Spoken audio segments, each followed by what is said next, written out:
right or wrong, they think that our commissions are a big part of that story. And the second you understand how to read the financial input, you are going to turn up the volume in your production. I don't even know how people sell real estate without understanding the money side of the house. What's going on, world? And as you know, I like to bring you the new and all of the latest and greatest. And in my work, having the opportunity to travel extensively across the country, there are these cool people who you see at all of the technology events.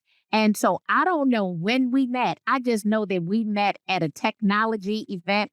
And today I have with me Teresa Grobecker, who I don't even know how many events we've been together, but they've all been centered around productivity and growth of the real estate professional.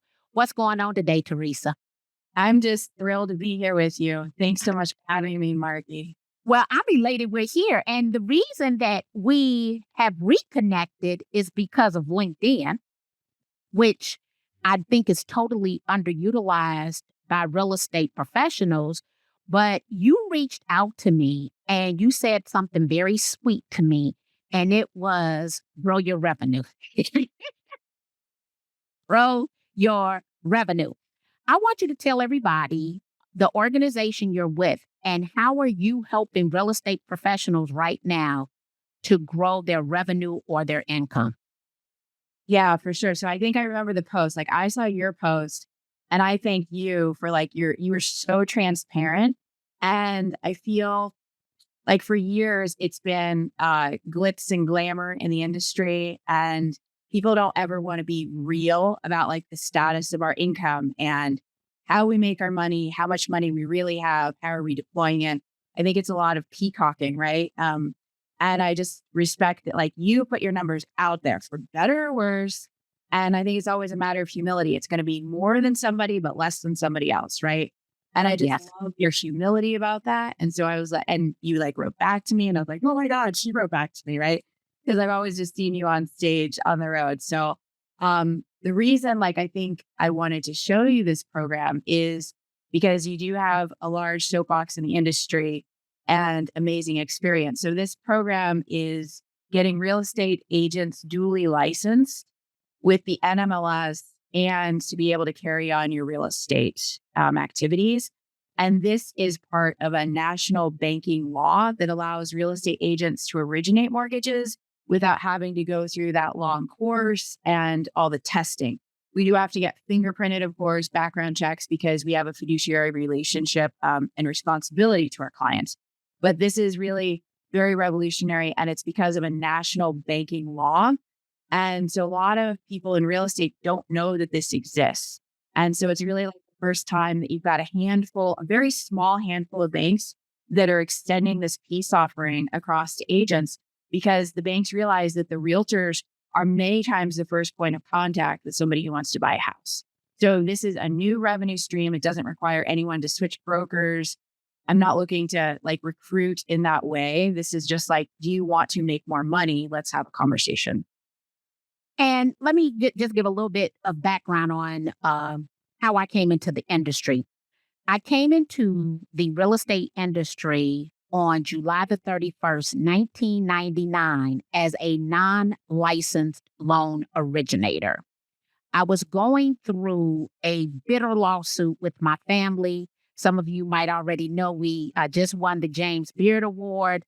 My father's sister sued me for the trademark rights. So I owned the trademark rights to Lemons. And I needed to take care of my son because I'd also taken Skylar's father off of child support and I owned real estate. And my real estate actually floated me. So I was house hacking. I lived in a 3-flat with a garden apartment and that paid my mortgage. So with that being said, on July the 31st, I started originating loans.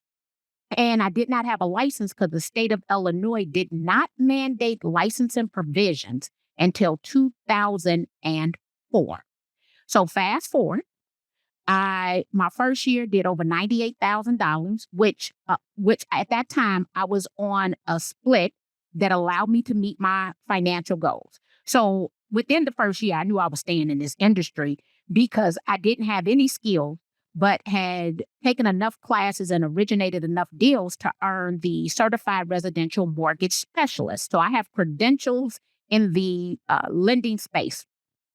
I then become a real estate broker. And so I was a real estate broker, get this, Mhm. before the state of Illinois mandated licensing. So come 2004, I'm a licensed real estate broker and a licensed loan originator. And from 2004 until 2012, on numerous transactions, I acted as the loan originator and the real estate broker. And the reason was because they really only wanted to give their information to one person. I had broken down and discussed all of their finances with them, and I was able to offer them the best product in the marketplace because I was being compensated in multiple ways. What was my responsibility was full disclosure and written consent. Because there are a lot of people who tell you what you can't do. I want you to know right now, there's not a rule in license law. There's not a rule under licensing real estate rules and regulations, the Realtors Code of Ethics, that prohibits you from doing so. Let me correct my language here. I have not seen any state licensing rules, keeping in mind that I've only been licensed as a broker in the state of Illinois and the state of Indiana. And so when you brought this to me, it was unique because you're a credit union, but there am I assuming that there was a change to the rules and regulations, that there's a special program that you rolled out to bring this to the country? So this is an old banking law, and I love that you have experience in this space because this is an old banking law. Like this isn't really a new law at all that's been rolled out, excuse me. So if anyone here has ever walked into a Chase Bank, Bank of America, Wells Fargo, right? All those people on the retail banking floor, none of them have an NMLS, like state level license. In fact, they don't have to take the classes that you do if you're a broker licensed in your state, which I am. The kind of training that I have gone through, the retail bankers have not. And so that's a national level banking rule. It's been around, as you're saying, since 97, you said? So, Well, I came in 99, and the state of Illinois did not have a license for loan originator. So I'm getting all your finances. yeah. I'm pulling your credit. I had zero. Let me be clear. There were no licenses. The first credentials I had on the lending side of the business was under the National Mortgage Broker Association. Is it NAB? What is it? National Association of Mortgage Brokers. Was the CRMS. So I was a certified residential mortgage specialist who was not licensed. And the licensing didn't really even start happening until after subprime slime, right? It was the NMLS was created because of all this stuff. And now everyone has to get registered in one form or another. Either do all your state testing because you're going to work for a state level brokerage, or you have to get fingerprinted for a national level institution, which is like the CFPB, the Capital Federal Credit Union, right? And it was actually the CFPB HUD that ruled actually again in favor of the dual licensing program. So that came out about 2 or 3 years ago as well, where they like gave additional framework and said, yes, this is totally fine for you guys to do this. And I'll say, here's some context, right? I was in Washington, D.C. at the FHFA, which is the governing body of Fannie and Freddie, 2 summers ago. In that meeting, it was very clear what Washington, D.C. wants to see. And as the fallout of the lawsuit and all this stuff, now we know that the government wants to compress commissions. And I'm not here to talk about the politics of all of that, but this is the flavor that's coming out of D.C. They want realtors and the loan originator to cut their comp. How do you do that? Well, you put two roles into one, and then you say, okay, do both roles, right? And then you make the compensation by doing both. So that's actually like the mindset of DC is for us as professionals in the industry to offer more services and compress our fees. Because if it costs $12,000 to originate a mortgage and another $12,000 per side on the real estate side, depending on your price point, who's paying for that? The consumer is. And so their point of view is to compress that and make housing affordability a reality. And they, for whatever it is, right or wrong, they think that our commissions are a big part of that story. Now, like, I'm not trying to debate, like, is that true or not? I'm just explaining that's where their minds are. And you know what's interesting, looking at all the different commentary that is online, is the fact that we have not seen an increase as a percentage of the sales price in our compensation. I haven't seen it in my 26 years. But more importantly, we're the only industry, get this, that someone who knows absolutely nothing can walk in off the street and charge the same amount as the person who has 5 decades and billions of dollars in closed transactions under their belt, right? So it is, from a financial standpoint, the absolutely craziest thing in the world that you can come in with no experience, never having closed a deal, and be compensated what the seasoned pro with decades of experience and billions of dollars in sales.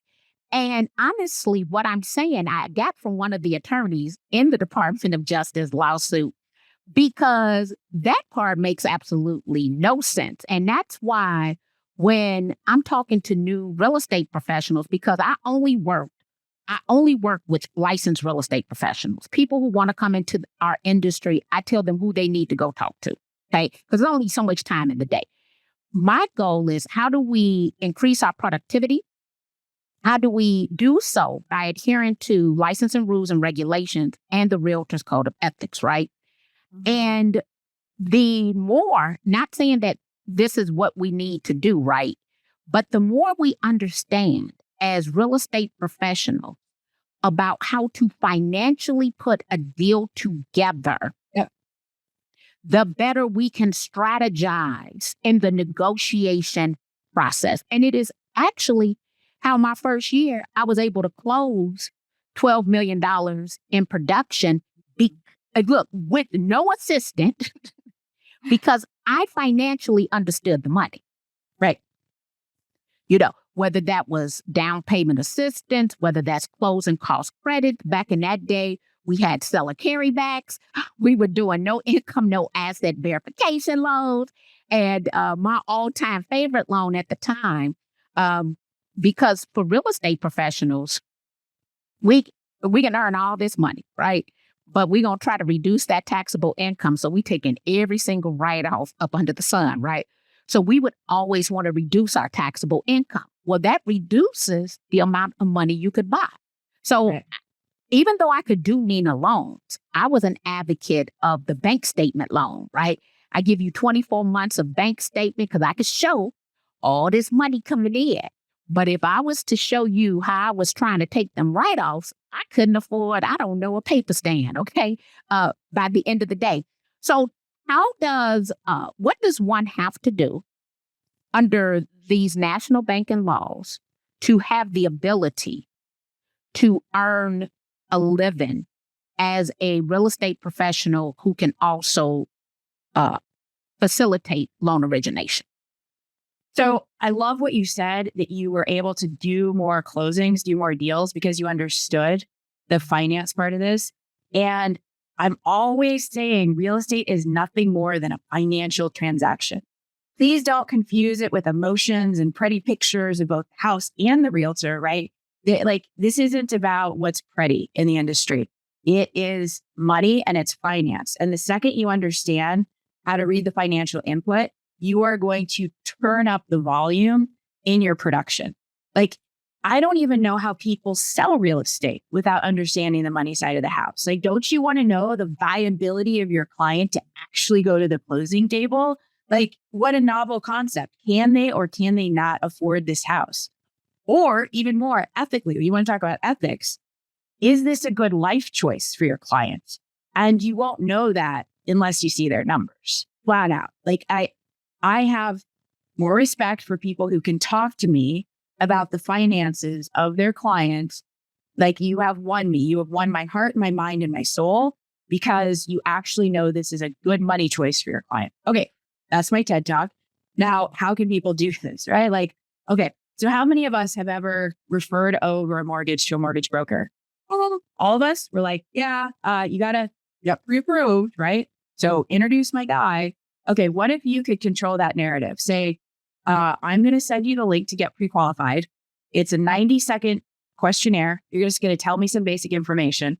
We're going to do a Zoom call with our banker and actually go through it all. You can see the pricing table live on your camera, on your screen. Takes 15 minutes. What's 15 minutes to you to get a $12,000 commission? It's not hard.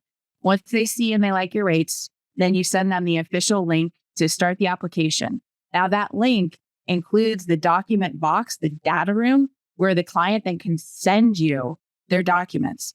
And it's that act right there of the application and gathering of those 6 components of their documentation that qualifies the agent to earn a commission per TRID. So TRID is one of those regulations and laws. So as long as you fill out and you do all those things, you submit that form, you collect those docs, you are legally entitled to a commission. So how hard is that? Like you just sent over a link. It's not hard, right? Like we can all do that. We can go through a checklist of 6 things. We do that all the time, right? You have to send over proof of funds. So why wouldn't you as an agent want to know just a little bit more about their financials so that you're not wasting your time with this client? Do they have W-2s? Do they have payroll statements? Do they have 2 months of bank statements? Yes or no? Are you going to continue to show them a house or houses and waste your own time? Or do you want to just know all of it? Just know all of it and then know they can go to closing. Like for me, it's really simple. Yeah. The one thing that just came to mind to me was PITI, principal, interest, taxes, and insurance, right? So when we work with a loan originator, traditionally, they're going to come with an estimate for the taxes and an estimate for the homeowner's insurance. Mm-hmm. But we as real estate professionals out in the field, we're the ones that are seeing the taxes on every single property. Mm-hmm. If we understood the PITI calculation better, we know which properties potentially qualify and don't qualify just based on the taxes alone. And give you an example. I live in Cook County. 1/3 of all homes, the seller does not get their homeowner's exemption. If they get their homeowner's exemption, a good estimate is that they can reduce their their taxes by up to 28%. One of my listing strategies is to always go and check their taxes for the past 3 years to see if they ever got their homeowner's exemption. And I was a notary when I was still listing real estate. I would print out the paperwork because you had to do duplicate paperwork for every single year up to 3 years. But I would encourage them to do 4 years because I've gotten a 4-year rebate when I first married my husband because he had never gotten his homeowner's exemption on his condo when he lived there. So with that being said, that gives me up to 90 days before they get that refund to take that listing. But from a buyer side, if they in love with a house and I know for a fact that this person never got their homeowner's exemption, I want that exemption to be available for my buyer. And 28% can change those taxes enough in marginalized communities that they could qualify. We then enter into a contract and I help the listing agent reduce the seller's taxes so that the buyer can qualify. That would be a rare situation. But it is how I have put together deals in the past, knowing that 1/3 of all homeowners in my county never get their homeowner's exemption. So this is another strategy for you getting to the table. When I talk to people, even with the CRMS, about the fact that I have, and that's included in my 65 real estate-related licenses, designations, and certifications, it's because you learn that one little thing. Yeah. That can it might only be one deal a year. So to me, I'm coming out the gate with 65 different tools to close a deal. That's going to give me 65 more opportunities than my competition. ever. Yeah. Now it's giving my agent 65 more opportunities because of those the little things that we're talking about now that people sitting here like, oh, I didn't know that in Cook County, 1/3 of homeowners never get their exemption. I didn't know you could use that as a listing strategy to get them. Because here's the thing, they're going to sign a listing with me. No one I ever got money back did not sign a listing agreement with me. They were all going to give me 90 days. Now I'm using it as when I'm talking to my agents, hey, did you check those taxes over there? Is that homeowner due a homeowner's exemption? First of all, imagine you as a buyer ensuring that the seller gets a rebate of 28%, potentially up to 4 years, even though the statute says 3. Who they writing that offer with? You're so brilliant. Like if I was there, I'm coming to work for Marky. Like I'm that you With be back. Becky. Well, come on over here and work with Marky. Yes, yes, please. Yes. But it's those little things, right? So now you understand the finance. Yeah. You understand your PITI, your principal, interest, taxes, and insurance. But here's what's kind of funny about the timing of this call. Right there on my desk is the information for our HELOC. First thing I did was just scrutinize that appraisal. Now, I ain't going to go back and argue with her on the appraisal because it's under 50% loan to value. But I really don't like the appraisal on that, right? How many real estate professionals don't understand how the true mathematical calculation comes from an appraisal?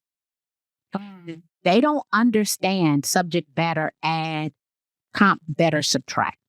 They're grouping the properties as opposed to isolating them, right? I think she could have pulled 2 different comps. Like she could have gave me another $200,000 on this. Am I going to go back and argue on a drive-by? Nah, I'm going to leave it alone. Because you know why? Because I'm still under 50%. Right. Yeah. It's not going to, I could argue for the sake of arguing. But since we never sell in this house, it really does not matter. And it's not FHA, so we're not bound as a home equity line of credit, right? But I could sit down, my husband walk dead in his office and drop that paperwork on my desk for me to review it. Your husband's so lucky to have you. Like day one, you're making him money. It's awesome. Oh, yes. Because I did that for him, right? And I waited until we were married. I want you to know to do that for him. I knew it, but I did not tell him until after we were married. Illinois is a marital property state, even though he had the acquisition of that before me. I'm like, oh boy. Oh my God. Yeah. So it's sitting right over there. And so they would essentially reach out to you. So is this national? Do I only do this in my state, or can I treat it like I would a referral? And all I need is one license to do business nationally. For the CFCO, this is national because it's a national bank. So if you have clients who are moving out of state lines, they come to you and they say, Marky, I'm thinking about selling, or I'm going to rent this out. What should I do? I'm going to go buy somewhere else. And instead of like losing all of that business or just making money on the real estate referral, which is still good, that's awesome, but go do the loan for them. So this is just another tool. Like you said, your 65 designations, licenses, certifications. This is another one for you to make money. If you're able to understand the finances and get them totally clean, get that file clean and sent over across state lines, you can earn revenue. Wow. What have you seen? What's one thing that a real estate professional you think should even maybe have some caution or should not do in this process? I think you have to disclose, right? Like we always have to disclose. That's the name of the game. That's how you satisfy RESPA. So like I got attacked on socials last night by somebody who was like, you don't know socials. And I'm like, I advise the federal government at several different levels, but thank you so much. I literally was like, do you? But and then he like ghosted me, right? And I'm like, okay, I know like we got scared in this conversation. So it's a matter of knowing all the laws and you have to disclose. So you say, this is how much I can possibly earn or my broker is going to earn. And you list it all out. You say, this is what it is. I may or may not make money on these parts of the transaction. Coldwell Banker does an amazing job. And I think they really set the standard very high with all of the RESPA level disclosures, or at least as a broker, right? Like from business school, what's the one skill you get from business school, which is like plagiarism. So when I first, as a broker, saw that, I was like, wow, hot damn, that's really thorough. We're going to implement that as a best practice. And if it's in the industry as a best practice, the consumer always wins, right? So it's just a matter of RESPA. That's the only thing that I can really say is the most important thing to protect our consumer. And we just have to also say, you don't have to go through me to get the mortgage for me to write this offer for you. Like, I'll do whatever you want. Like, if you can go find an offer that's better today on the internet, that's awesome. If you'd like me to fact check, get me the list of closing costs, right? And I'll compare apples to apples. I'm here to explain any questions that you have. In fact, even if they don't get the loan with you, at least they trust you more because now you've helped them evaluate the loan they are going to go with. I view this as you can't lose, right? Because if at least they trust you reviewing the money side, like you said, who are they more likely to write the offer with, right? Just another tool, like, because they're going to trust you. So it is all about openness, transparency. You're just another resource for them. This is just another page in your book that you can offer them, is like offering them help. I don't see any way that you're losing by adding this to your book of skills. And here's what's interesting. The buyer funds the real estate transaction. There is no real estate transaction without the buyer's ability to fund said deal, right? Right. So either they got cash or they're getting a loan. But if the buyer does not fund the deal, there is no going to the closing table. What I like is all of the things that could come up that you don't know if you never sat on the origination side, right? So we've talked about appraisal. We've talked about PITI. I want to address DTI, debt to income ratio. Oh my gosh. Let's talk about this. So my husband brought the paperwork in. I'm not on that mortgage. Our house is in a trust to me.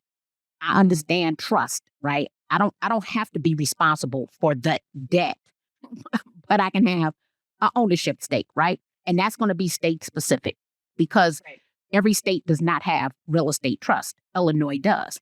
Right. But let me go back. When we bought this house, we did a 203K purchase rehab loan on a streamlined K. I told my husband, I said, we're going to keep this mortgage for 1 year. In 1 year, you're going to come back. You're going to do a rate and term refinance. Do not do anything to your taxes. I said, I want you to leave everything exactly as I set it up for you to buy. Okay.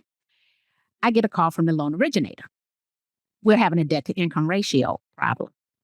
Why are we having a debt to income ratio problem? When I told my husband when he bought this house what not to do, he get with his accountant and they decide to change his taxes.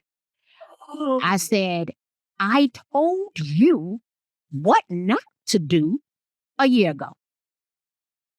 And I was still licensed at the time. As a licensed loan originator, I told you what not to do, Mr. Hardhead. So he had to go amend his taxes. He owed definitely some money because he decided what he was and was not going to claim. Well, no, because every other property you got, it needs to pay for itself.